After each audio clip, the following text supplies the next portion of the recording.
আমার স্বামী বিদেশে যাওয়ার পর থেকে আমার ছোট দেবর বাড়ির সব কাজের দায়িত্ব নিয়েছে। বাড়ির ছোটখাটো কাজ, যেমন মেশিন ঠিক করা, বিদ্যুতের কাজ, সবই ওর উপর। একদিন আমার সেলাই মেশিনে কাপড় আটকে গেল। নিজেই চেষ্টা করলাম ঠিক করতে, কিন্তু কিছুতেই ঠিক হচ্ছিল না। বেশ খানিকটা বিরক্ত হয়ে আমি আমার দেবরকে ডেকে নিলাম। সে এসে মেশিনটা দেখল, বলল, ভাবি, আপনার মেশিনে তো মরচে পড়েছে, পুরোটা খুলে আবার ঠিক করতে হবে। আমি প্রযুক্তির ব্যাপারে বিশেষ কিছু জানি না, তাই বললাম, যা করার তাড়াতাড়ি করো।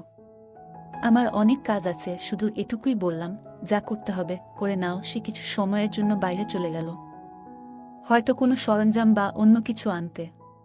কিছুক্ষণ পরে সে ফিরে এলো এবং বলল, চলুন ভাবি। তার মুখে সামান্য হাসি ছিল, কিন্তু তার চোখে একটা অদ্ভুত ঝিলিক দেখলাম, যা আমার ঠিক বোঝা গেল না। এই কথা শুনে আমি একটু বিভ্রান্ত হয়ে গেলাম, কারণ সে আমাকে তার ঘরে নিয়ে যেতে চাইল। আমি যখন তার ঘরে গেলাম তখন দেবর। আমার নাম পূজা, আমার বয়স 28 বছর। আমি দেখতে অনেক সুন্দর ছিলাম, গায়ের রং ছিল ফর্সা। আমার স্বামী বিদেশে যাওয়ার পর আমার দেবর সব সময় আমার সাথেই থাকত। দিন দিন তার ব্যবহার অনেকটা পরিবর্তন হতে থাকে। একদিন সে আমাকে এমন কিছু বলল, যা শুনে আমি তো অবাক হয়ে গেলাম। বন্ধুরা, আজকের গল্পটা অনেক বেশি স্পেশাল। আশা করছি তোমাদের ভালো লাগবে। গল্পগুলো ভালো লাগলে ভিডিওটি লাইক, শেয়ার এবং চ্যানেলটি সাবস্ক্রাইব করো প্লিজ। বিয়ের পর থেকেই সংসারে টানাপোড়েন ও প্রতিদিনের খরচের বোঝা ধীরে ধীরে আমার উপর পড়তে শুরু করল। বাড়ির অবস্থাও এমন ছিল না যে কোনো সাহায্য ছাড়া চলতে পারব। বাধ্য হয়ে একদিন নিজেকে বললাম, কিছু একটা করতে হবে। যদিও আমি পড়াশোনায় তেমন কিছু জানি না, কোথাও চাকরি পাওয়া সম্ভব ছিল না, তাই ভাবলাম মহল্লার মহিলাদের কাপড় সেলাই করা শুরু করব। পুরনো সেলাই মেশিনটা, যা বিয়েতে পাওয়া দান উপহার হিসেবে এক কোণায় পড়েছিল, তা পরিষ্কার করতে লাগলাম। এরপর পাড়ায় জানিয়ে দিলাম, যাদের কাপড় সেলাই করতে হবে তারা আমার সাথে যোগাযোগ করতে পারে। ধীরে ধীরে খবর ছড়াতে লাগলো, আর কিছু দিনের মধ্যেই বেশ কয়েকটি অর্ডার আসা শুরু হলো। পাড়ার মহিলারা তাদের সালোয়ার, ওড়না, ব্লাউজ সেলাই করাতে আমার কাছে আসতে লাগলো। কাজটা ভালোভাবে করতে শিখে গেলাম, আর এই সেলাইয়ের মাধ্যমেই সংসারের খরচ চালাতে শুরু করলাম। সেলাই করতে করতে প্রায় আমার বাড়িতে মহিলারা ভিড় করত। কারো মাপ নেওয়া, কারো ফিটিং ঠিক করা, কেউ আবার পুরনো কাপড় নতুন ফ্যাশনে সেলাই করাতে চাইত, আর কেউ কেউ শুধুই মন খুলে গল্প করতে আসত। ধীরে ধীরে এই সেলাইয়ের কাজের সঙ্গে তাদের সঙ্গেও এক ধরনের সম্পর্ক গড়ে উঠল। তারা আমাকে তাদের মনের কথা বলতো, সমস্যার কথা শেয়ার করত। এতে আমিও এক ধরনের সান্ত্বনা পেতাম, একটা উদ্দেশ্য খুঁজে পেলাম দিনভর ব্যস্ত থাকার, নিজের কষ্ট ভুলে থাকার। সেলাইয়ের কাজ বাড়তে লাগল। এক মহিলা কাপড় দিতে আসলে আরেকজন নিতে চলে আসত। আমার নিজের সন্তান ছিল না, তাই এই কাজের জন্য বাড়িটা সবসময় মহিলাদের হাসিতে ভরে থাকত। ওদের হাসিঠাট্টা আর গল্পে আমার বাড়িতে যেন নতুন করে জীবনের প্রাণচাঞ্চল্য ফিরে এলো। কাজের সাথে সামান্য আয়ও হচ্ছিল, যা আমার জন্য এক প্রকার স্বস্তি নিয়ে এলো। কিছু মাসের মধ্যেই আমার সেলাইয়ের দক্ষতার কথা আশেপাশের এলাকাতেও ছড়িয়ে পড়ল। এবার দূরের মহল্লা থেকেও মহিলারা তাদের কাপড় সেলাই করাতে আসতে লাগল। কাজের চাপ এতটাই বেড়ে গেল যে একা সামলানো মুশকিল হয়ে পড়ল। প্রতিদিন ঘন্টার পর ঘন্টা মেশিনের সামনে বসে কাজ করতে করতে কাঁধ ব্যথা করতে শুরু করল। এমনকি আঙুলগুলোতেও ব্যথায় ফুলে যেত। শেষে পাড়ার কয়েকজন মেয়েকে সাহায্যের জন্য ডেকে নিলাম, যারা সেলাই শিখতে আগ্রহী বা কিছু আয় করতে চায়। আমি বললাম তারা যেন নিজেদের সেলাই মেশিন নিয়ে এসে আমার সাথে কাজ করে। এর বিনিময়ে তারা সেলাই শিখবে এবং সামান্য পারিশ্রমিকও পাবে। কেউ কেউ সেলাই মেশিন প্রথমবার ধরেছিল। ধৈর্য ধরে তাদের কাপড় ঠিক করে বসানো, সুতো লাগানো এবং সোজা সেলাইয়ের কৌশল শেখাতাম। তাদের আশায় আমার কাজ অনেক হালকা হয়ে গেল। এখন বাড়িটা আরও প্রাণবন্ত লাগত। ওরা হাসত, গল্প করত, আর মাঝে মাঝে আমার সাহায্যে নতুন কিছু ডিজাইন শিখত। তাদের সাথে আত্মীয়তার মতো একটা সম্পর্ক গড়ে উঠেছিল। আমি তাদের সেলাই মেশিন চালানো শেখাচ্ছিলাম, আর ধীরে ধীরে কাজও দিতে শুরু করলাম। তবে নতুন বলে প্রায় ভুল করত। কখনো মেশিনে কাপড় আটকে যেত, কখনো সুতোর গিঁট ছিঁড়ে যেত বা আঙুল ফুটত। প্রতিদিনই মেশিনের সমস্যা হতো, আর ঠিক করাতে আমার অনেকটা সময় চলে যেত।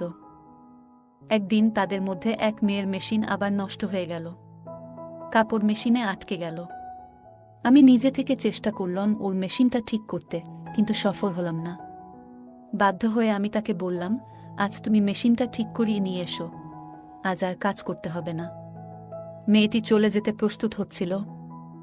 তখনই আমার দেবর বাড়িতে দুপুরের খাবারের জন্য এলো। আমি রান্নাঘরে গিয়ে তার জন্য খাবার গরম করতে লাগলাম।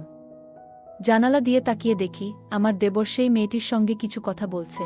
আমার দেবর মেয়েটিকে জিজ্ঞাসা করল, তুমি এত তাড়াতাড়ি ছুটি নিয়ে বাড়ি যাচ্ছ কেন? মেয়েটি বলল, আমার সেলাই মেশিনে কাপড় আটকে গিয়েছে, তাই মেশিন নষ্ট হয়ে গেছে। ভাবি নিজেই ছুটি দিয়েছেন, কাল বাইরে থেকে ঠিক করিয়ে তারপরই কাজে আসব। মেয়েটির কথা শুনে আমার দেবর বলল, আরে বাইরে গিয়ে ঠিক করানোর কি দরকার, যখন বাড়িতেই লোক আছে। দেবরের কথা শুনে মেয়েটি থেমে গেল। সে বলল, তুমি যদি মেশিনটা ঠিক করে দাও তাহলে খুবই উপকার হবে, না হলে আমাকে বাবাকে বলেই বড় বাজারে পাঠাতে হবে, আর বাবাকে সাইকেলে মেশিন নিয়ে যেতে অনেক কষ্ট হবে। মেয়েটির কথা শুনে আমার দেবর মেশিনটা পরীক্ষা করতে লাগল। বলল, তোমার মেশিনে তো মরচে ধরে গেছে, এটা পুরোপুরি আটকে গেছে, ভালোভাবে খুলে ঠিক করতে হবে। মেয়েটি অবাক হয়ে বলল, তাহলে তুমি ঠিক করতে পারবে না? দেবর হেসে বলল, না না, আমি এই কাজ ভালোই জানি। মেয়েটি খুশি হয়ে পাশে বসে পড়ল এবং বলল, আমার একটা সেলাইয়ের কাজ করতে হবে, তাড়াতাড়ি করে দাও প্লিজ। দেবর তখন বলল, মেশিনটা আমার ঘরে নিয়ে এসো, আমি ওখানেই ঠিক করব। মেয়েটি একটু দ্বিধায় পড়ে গেল। তখন দেবর বলল, আমার সব সরঞ্জাম ঘরেই আছে, তাই মেশিন ঠিকঠাক করার জন্য ওখানে নিয়ে যেতে হবে। দেবর বলল, আমি ঘরেই ঠিক করে দিচ্ছি। মেয়েটি মেশিন নিয়ে তার ঘরে গেল। আমি খাবার গরম করে বাইরে রাখলাম, কিন্তু অনেকক্ষণ কেটে গেলেও দেবর এবং সেই মেয়েটি ঘর থেকে বের হচ্ছিল না। দুজনেই তরুণ, তাই চিন্তায় পড়ে গেলাম। কিছুক্ষণ অপেক্ষা করলাম, কারণ দেবর এর উপর সন্দেহ করতে চাইনি। তবু দীর্ঘ সময় পর ধৈর্য হারিয়ে অবশেষে দেবর এর ঘরের দিকে যাওয়ার সিদ্ধান্ত নিলাম। ঠিক তখনই মেয়েটি সেলাই মেশিন নিয়ে বাইরে বেরিয়ে এসে বলল, ভাবি, মেশিন ঠিক হয়ে গেছে। ওর কথা শুনে আমারও স্বস্তি হল এবং আমরা নিজেদের কাজে ফিরে গেলাম। কিন্তু আমি মনে মনে ভাবছিলাম, দেবর এতক্ষণ ঘরে কি করছিল। কিছুক্ষণ পরে দেবরও ঘর থেকে বেরিয়ে এসে বিছানায় বসে খাবার খেতে লাগল। পাশের বাড়ির বিয়ের জন্য প্রচুর কাপড় সেলাইয়ের অর্ডার পেয়েছিলাম, আর সময় খুব কম ছিল বলে কিছুটা দুশ্চিন্তায় ছিলাম। কিন্তু দেবর দ্রুত মেজেটির মেশিন ঠিক করে দেওয়ায় কাজ সহজ হয়ে গেল। খাওয়া শেষ করে দেবর মজা করে বলল, যার মেশিন নষ্ট হবে আমি আছি। আমি হেসে উঠলাম। এই সেলাই কাজ থেকে এখন বেশ ভালো আয় হচ্ছিল, তাই মনও বেশ ভালো ছিল। বিয়ের 9 বছর কেটে গেছে, আর স্বামী বিয়ের কিছুদিন পরই বিদেশে কাজের জন্য চলে গিয়েছিল।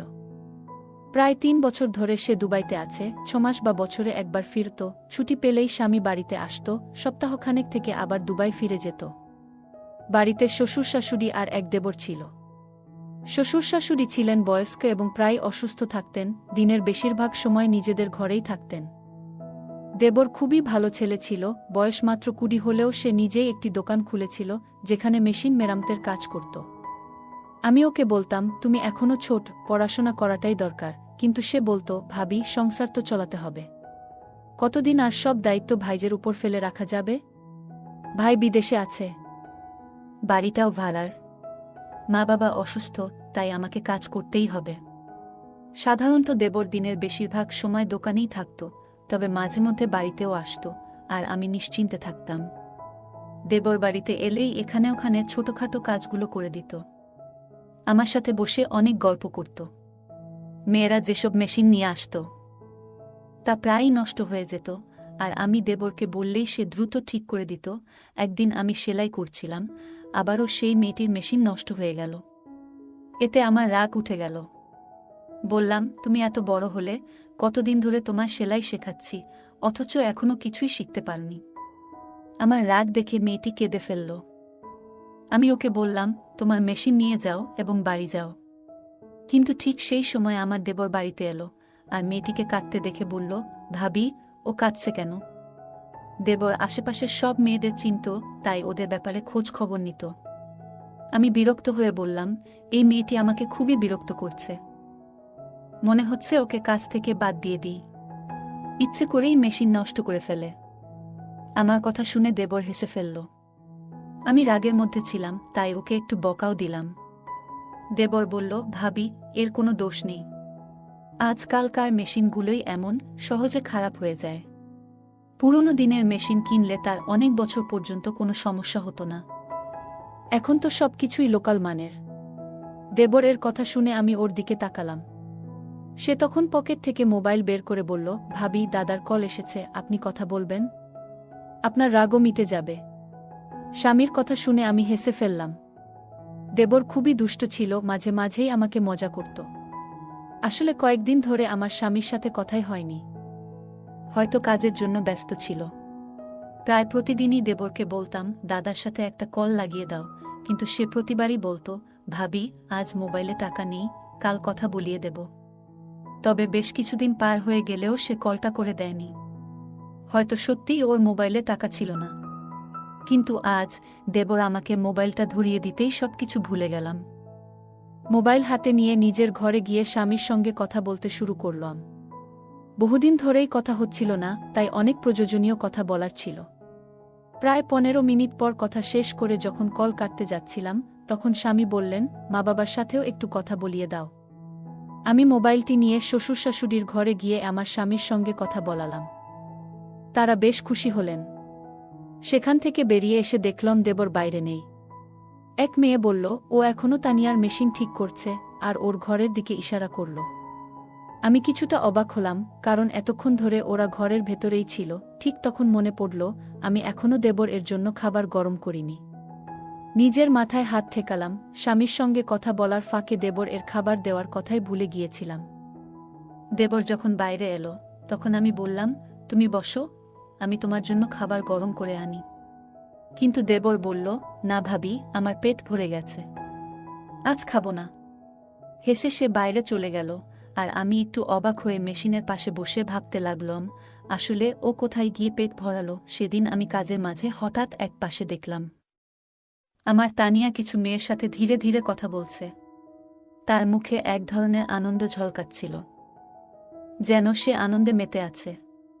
তার মুখে এক অদ্ভুত লালচে আভা ফুটে উঠেছিল, যা দেখে আমার মধ্যে হালকা অভিমান তৈরি হলো। আমি এগিয়ে গিয়ে প্রশ্ন করলাম, তানিয়া, তোমার মেশিন ঠিক হয়ে গেছে? সে তাড়াতাড়ি মাথা নাড়ল। আমি তাকে বললাম, তাহলে এবার কাজটা ঠিকঠাক করো। আমার কথা শুনে সবাই নিজেদের কাজে মন দিল। কাজ করতে করতে আমি আমার স্বামীর কথা ভাবতে লাগলাম। বহুদিন ধরে আমি চাইছিলাম সে যেন কিছুদিন বাড়িতে থাকে।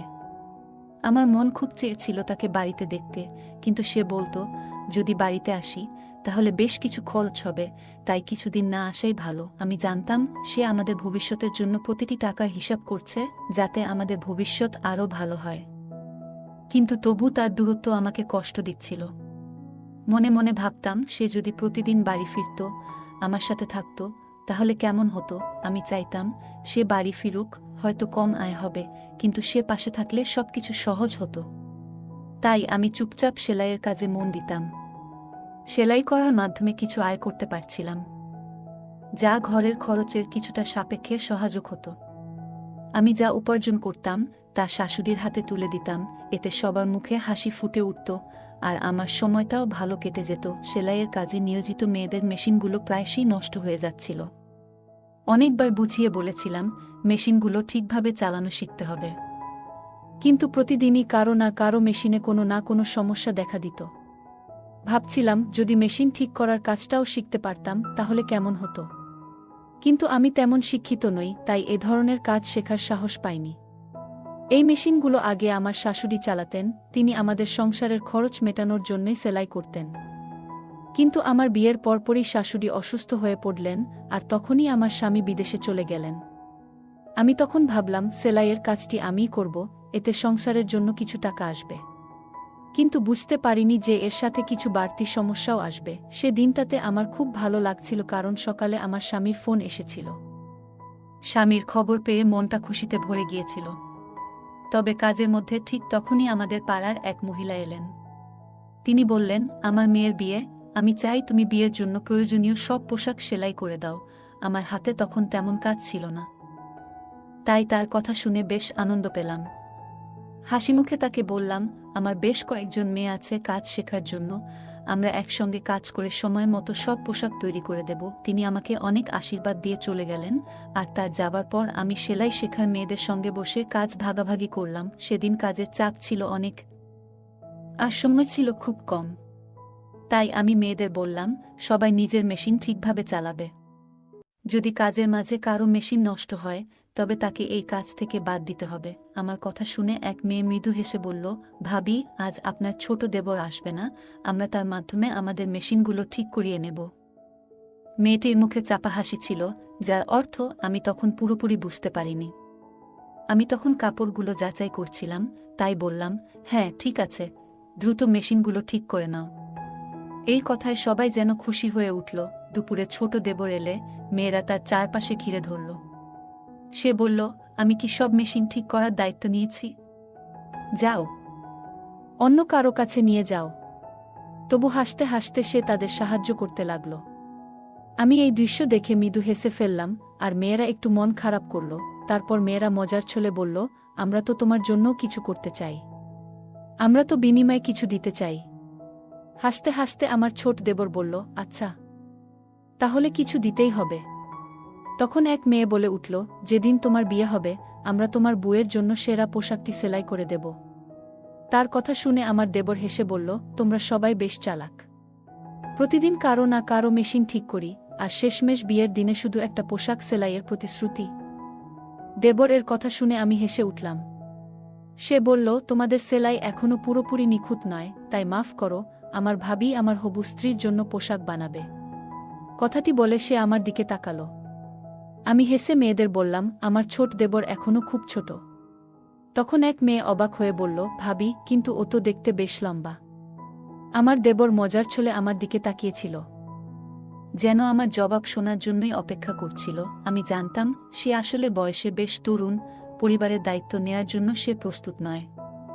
আর্থিক পরিস্থিতিও তেমন ভালো নয়। আমার স্বামীও বিয়ের পর আমাদের ভবিষ্যৎ গড়ার জন্য দূরে চলে গিয়েছিল। আমিও চেয়েছিলাম না যে ভবিষ্যতে আমার দেবরের স্ত্রীও একই দূরত্বের কষ্টে থাকুক। তাই আমি বললাম, লম্বা হয়েছে বলে বিয়ে করতে হবে এমন কোনো কথা নেই। বিয়ের জন্য আরও অনেক প্রস্তুতির প্রয়োজন। ওর বিয়ে হতে এখনো কয়েক বছর বাকি।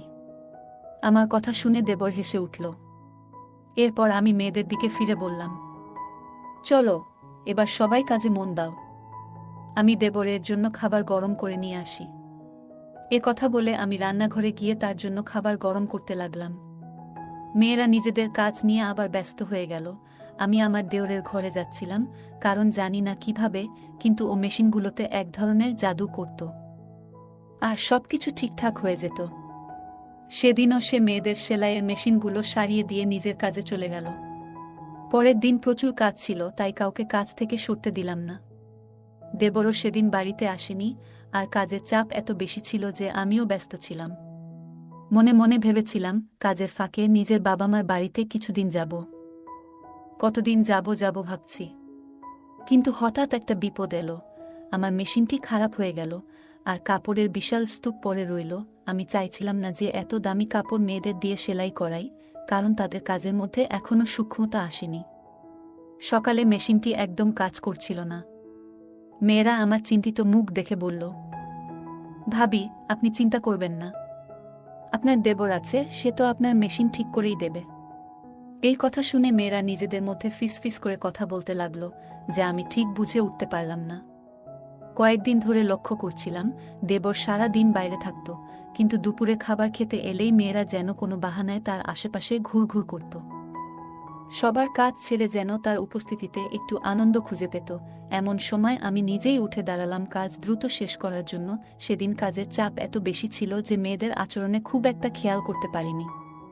কিন্তু যখন থেকে আমার দেবর মেয়েদের মেশিনগুলো ঠিক করে দিতে শুরু করল, তখন থেকে তারা প্রায় প্রতিদিন কাজ শেষে কিছু না কিছু খাবার নিয়ে আসতে লাগল। শুরুতে ভাবতাম ওরা হয়তো আমার জন্যই এসব নিয়ে আসে, কিন্তু পরে বুঝতে পারলাম এসব খাবার আসলে আমার দেবর এর জন্যই আনা হচ্ছিল। বিষয়টা বুঝতে পেরে আমি ওদের একটু বকাও দিলাম। বললাম, আমার মেশিন খারাপ হয়েছে, অথচ তোমরা সবাই বসে আছো কেন? আমার কথা শুনে তারা চুপচাপ নিজেদের কাজে ফিরে গেল, আর আমি অপেক্ষা করতে লাগলাম দেবর কখন বাড়ি ফিরে আসবে। দুপুরেই তার বাড়ি ফেরার কথা, কিন্তু তখন পর্যন্ত ধৈর্য ধরে অপেক্ষা করতে লাগলাম। আমার কাছে কোনো মোবাইল ছিল না, আর আমি মোবাইল চালাতেও জানতাম না। তাই ফাঁকা সময়টা কাটানোর জন্য রান্নাঘরে গিয়ে কিছু সবজি কেটে বসেছিলাম। তখনই শুনতে পেলাম তানিয়া মৃদুস্বরে আরেক মেয়েকে বলছে, ভাবির বদলে যদি আমার মেশিনটাই আজ নষ্ট হতো। কথাটা শুনে আরেক মেয়ে চুপিসারে হাসি চেপে ফেলল, আর আমি তানিয়ার দিকে অবাক হয়ে তাকিয়ে রইলাম। ওর চোখে এক ধরনের আকাঙ্ক্ষা ছিল। হঠাৎ মনে পড়ল তানিয়ার মেশিনই প্রথম নষ্ট হয়েছিল, আর সেই কারণেই আমার দেবর তার মেশিন ঠিক করার জন্য নিজের ঘরে নিয়ে গিয়েছিল। এই পুরো ব্যাপারটা আমাকে একটু চিন্তায় ফেলে দিয়েছিল। দুপুরের দিকে আমার দেবর বাড়ি এলো। আমি তার জন্য অপেক্ষা করছিলাম। সে বাড়িতে পা রাখতেই আমি বললাম, আজ আমার সেলাই মেশিনটা নষ্ট হয়ে গেছে, তাড়াতাড়ি এটা ঠিক করে দাও। আমি মেশিনের দিকে ইশারা করলাম, আর সে একবার আমার দিকে তাকিয়ে মেশিনের কাছে গেল। আমি বললাম, আগে ঠিকঠাক কাজ করছিল, কিন্তু আজ সকালে দেখি কাপড় আটকে যাচ্ছে। দেবর মেশিনটা চালিয়ে দেখে বলল, ভাবি, আপনার মেশিনে তো মরচে ধরেছে, পুরোটা খুলে আবার ঠিক করতে হবে। আমি প্রযুক্তির ব্যাপারে বিশেষ কিছু জানি না, তাই বললাম, যা করার তাড়াতাড়ি করো। আমার হাতে অনেক কাজ জমে আছে, দেরি হলে আর সেই পাড়ার মহিলা কাজ নিয়ে আসবেন না। আমার কথা শুনে দেবর আশ্বস্ত করে বলল, ভাবি, আপনি চিন্তা করবেন না, আমি আছি তো, আমি ঠিক করে দিচ্ছি। এটা বলেই দেবর মেশিনের বিভিন্ন অংশ খুলতে শুরু করল। কিছুক্ষণ পর সে বলল, ভাবি, এভাবে ঠিক হবে না, মেশিনটা আমার ঘরে নিয়ে যেতে হবে। তার কথা শুনে আমি একটু অবাক হলাম। জিজ্ঞেস করলাম, ভেতরে এমন কি আছে যা এখানে নেই? আমার প্রশ্নে সে কিছুটা অপ্রস্তুত হয়ে বলল, ভাবি, আমার সমস্ত টুলস ভেতরেই রাখা, তাই মেশিন সেখানে নিয়ে যাওয়া ছাড়া আর কোনো উপায় নেই। তখন আমি বললাম, আমি তোমার সমস্ত টুলস বাইরে নিয়ে আসি। কিন্তু সে বলল, ভাবি, সেগুলো খুব ভারী, আপনি একা তুলতে পারবেন না। মেশিন ঠিক করাতে চাইলে ঘরেই নিয়ে যেতে হবে। তার কথা শুনে আমি কিছুটা অস্বস্তি অনুভব করলাম, কারণ আজই আমার মেশিনটি ঠিক করানো দরকার ছিল। তারপর কোনো উপায় না দেখে মেশিনটি তার ঘরে নিয়ে যাওয়ার জন্য রাজি হলাম। অবশেষে দেবর এর কথা মতো আমি মেশিন নিয়ে তার ঘরে গেলাম, কিন্তু সেখানে সে এমন একটি কথা বলল, যা শুনে আমি অবাক হয়ে বাইরে বেরিয়ে এলাম। তার কথাগুলো কিছুতেই মেনে নিতে পারছিলাম না, কারণ আমি তার ভাবি। দেবর তখন দোকানে চলে গেল, আর আমি সোজা শ্বশুর শাশুড়ির ঘরে গেলাম এবং তাদের পুরো ঘটনাটি বললাম। শাশুড়ি বললেন, ছোট ছেলে না বুঝে হয়তো এভাবে বলেছে, আমরা তাকে বুঝিয়ে দেব। কিন্তু আমি বললাম, আপনারা যাকে ছোট বলছেন সে এখন প্রাপ্তবয়স্ক, এরকম কিছু ঘটার আগেই ওর জন্য কোনো ভালো মেয়ে দেখে বিয়ে ঠিক করে ফেলা উচিত। শাশুড়ি চিন্তিত হয়ে বললেন, কিন্তু মেয়ে কোথায় পাব? আমি হাসি চাপিয়ে বললাম, এই নিয়ে ভাববেন না, আপনার ছোট ছেলে ইতিমধ্যেই নিজের পছন্দের মেয়েটিকে ঠিক করে ফেলেছে। আমি শাশুড়িকে তানিয়ার কথা জানালাম। শাশুড়ি ও শ্বশুর অবাক হয়ে তাকালেন। পরের দিন তারা দেবরের সঙ্গে কথা বললেন, এবং যখন তানিয়ার প্রসঙ্গ তুললেন, দেবর যেন সেই কথার জন্যই অপেক্ষায় ছিল। সে হাসি মুখে আমার দিকে তাকিয়ে জানিয়ে দিল যে সে রাজি। কিছুদিন পর আমি নিজেই তানিয়ার বাড়িতে গিয়ে তাদের সঙ্গে এ বিষয়ে কথা বললাম। তাদেরও আপত্তি ছিল না। কয়েক মাসের মধ্যেই আমার দেওরের বিয়ে সম্পন্ন হয়ে গেল। এই ঘটনায় বুঝেছিলাম, ছেলেরা যখন নিজেরা সিদ্ধান্ত নেয়া, তখন তাদের পথ দেখানোই ভালো। ছেলে বা মেয়ে যখন প্রাপ্তবয়স্ক হয়ে যায়, তখন তাদের বিয়েতে দেরি না করাই ভালো, না হলে নানা সমস্যা দেখা দিতে পারে। তানিয়া যখন আমাদের বাড়িতে বউ হয়ে এলো, তখন সে আমার সঙ্গে মিলে সেলাইয়ের কাজে হাত লাগাল। আমাদের বাড়ির আয়ও এতে দ্বিগুণ হল। গল্পের মূল চরিত্র পূজার জীবন নানা চ্যালেঞ্জে পূর্ণ। বিয়ের পর সংসারের আর্থিক অবস্থা খারাপ দেখে সে নিজে কিছু করার সিদ্ধান্ত নেয়া। এই গল্প আমাদের শেখায় যে আমাদের পরিস্থিতি উন্নতির জন্য সর্বদা পরিশ্রম করতে পিছিয়ে পড়া উচিত নয়। পূজা উচ্চশিক্ষা না থাকা সত্ত্বেও সেলাইয়ের মাধ্যমে সংসারের খরচ চালাতে শুরু করে, যা প্রমাণ করে যে সীমিত সম্পদেও পরিশ্রম আর ইচ্ছাশক্তি থাকলে নিজেকে প্রতিষ্ঠিত করা সম্ভব। পূজার জীবন নানা কঠিন পরিস্থিতির মধ্য দিয়ে গেছে। স্বামী বিদেশে কাজ করতে যাওয়ার পর সংসারের দায়িত্ব তার উপরই এসে পড়ে। তবু সে হার মানেনি এবং জীবনে একটি ইতিবাচক মনোভাব বজায় রেখেছিল। ধৈর্য এবং পরিস্থিতির সঙ্গে মানিয়ে চলার দক্ষতা খুবই গুরুত্বপূর্ণ, যা পূজা আমাদের শেখায়। সে আমাদের দেখায় যে কঠিন পরিস্থিতিতেও ইতিবাচক থেকে সমাধান খুঁজে বের করা যায়। সেলাইয়ের কাজ বাড়তে থাকলে পূজার মাথায় পাড়ার মেয়েদের সাহায্য নেওয়ার ভাবনা আসে। সে তাদের সেলাই শেখায় এবং আয়ের সুযোগ দেয়। এতে বোঝা যায় আশেপাশের মানুষদের সহায়তা করলে অনেক সমস্যা সহজে সমাধান করা যায়। পূজা এই উদ্যোগের মাধ্যমে অন্যদের আয়ের পথ তৈরি করে, যা অনুপ্রেরণামূলক। গল্পে পূজার দেবরও পরিবারের দায়িত্বশীল সদস্য। সে পড়াশোনার পরিবর্তে কাজকে প্রাধান্য দেয়, সংসারের খরচে সাহায্য করতে। এতে বোঝা যায় সময় ও পরিস্থিতির প্রয়োজনে সঠিক সিদ্ধান্ত নেওয়া জরুরি। মানুষের জীবনে সঠিক অগ্রাধিকার নির্ধারণ গুরুত্বপূর্ণ। পূজা কাজের মেয়েদের প্রতি সংবেদনশীল ও দায়িত্বশীল ছিল। শুধু সেলাই শেখানো নয়, তাদের ছোটখাট সমস্যা বোঝারও চেষ্টা করত। তার এই গুণ শেখায় অন্যের অনুভূতি সম্মান করা, সঠিক মানবিক সম্পর্ক গড়তে সহায়ক। চ্যালেঞ্জ আসলেও পূজা আত্মসম্মান বজায় রেখে কাজ চালিয়ে গেছে এবং অন্যদের সহায়তা নিয়ে নিজেকে দুর্বল মনে করেনি। এটি বোঝায় আত্মসম্মান ও আস্থাই সাফল্যের মূল। পূজার স্বামী দূরে থাকলেও তার দেবর পাশে থেকেছে, যা শেখায় পরিবারের সহায়তা জীবনের অনেক সমস্যাই সহজ করে তোলে। পূজার সেলাইয়ের কাজ বাড়লে সে আশপাশের মেয়েদের কাজে যুক্ত করে, যা সহযোগিতার মনোভাবের উদাহরণ। এভাবে সে নিজের উন্নতির পাশাপাশি তাদের জীবিকাও রক্ষা করে। গল্পটি শেখায় যে এগিয়ে যেতে সঠিক সিদ্ধান্ত ও সহানুভূতি গুরুত্বপূর্ণ। পূজার কাজে আশেপাশের মহিলারা যুক্ত হওয়ায় তার ঘর শুধু সেলাইয়ের জায়গা নয়, সমস্যাগুলো শেয়ার করার স্থানও হয়ে ওঠে। এটি সমাজে সংযোগ ও সহযোগিতার বার্তা দেয় এবং ঐক্য বজায় রাখা উচিত। পূজার গল্প শেখায় যে আমাদের লুকিয়ে থাকা প্রতিভা চিনে কাজে লাগালে তা এগিয়ে চলার পথ হতে পারে। সে সেলাইকে আর্থিক বাধ্যবাধকতা থেকে সুযোগে রূপান্তরিত করেছে, যা চ্যালেঞ্জের সুযোগ খোঁজার প্রেরণা দেয়। এই গল্প থেকে শেখা যায় পরিশ্রম, ধৈর্য, সহযোগিতা, আত্মমর্যাদা এবং ইতিবাচকতার সাথে আমরা কঠিন পরিস্থিতি মোকাবিলা করতে পারি। সম্পর্কের গুরুত্ব ও সমাজের সংযোগ আমাদের সবার জন্য একটি ভালো জীবন গড়ে তুলতে সাহায্য করে। বন্ধুরা, যদি এই গল্পটি ভালো লেগে থাকে তাহলে দয়া করে ভিডিওটি লাইক করুন এবং আমাদের চ্যানেলটি সাবস্ক্রাইব করুন। পাশে থাকা বেল আইকনটি প্রেস করুন, যাতে করে আমরা যখনই নতুন ভিডিও আপলোড করি তার নোটিফিকেশন সবার আগে আপনার কাছে পৌঁছে যায়। ধন্যবাদ। দেখা হবে আমাদের পরবর্তী ভিডিওতে।